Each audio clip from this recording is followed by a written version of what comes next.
All right, next section here is interviewing as yourself. So a couple things we would like to cover, and what we mean by interviewing as yourself is simply, presenting yourself in, the likable way you are. You're a likable, great person. You have friends, family. A client wants to know more about not only your experience, but you as a person.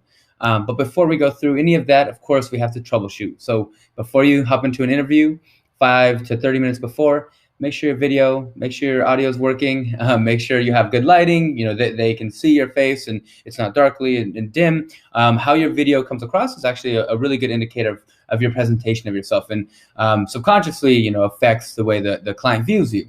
And you want to be viewed in the best light as possible. So make sure you're troubleshooting, and make sure that when you do talk about your experience, that you keep it tight and succinct.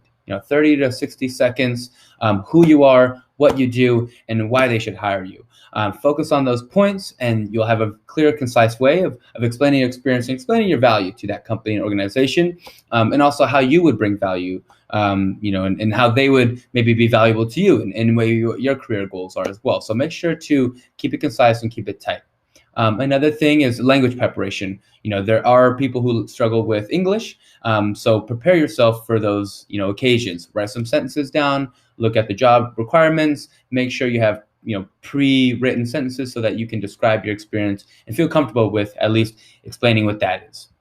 You can make up the rest of the conversation, but feel confident in, who you are and what you do.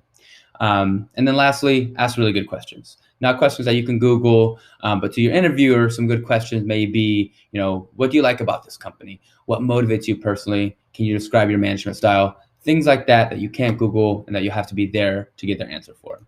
These are all great ways to secure that interview and win that interview.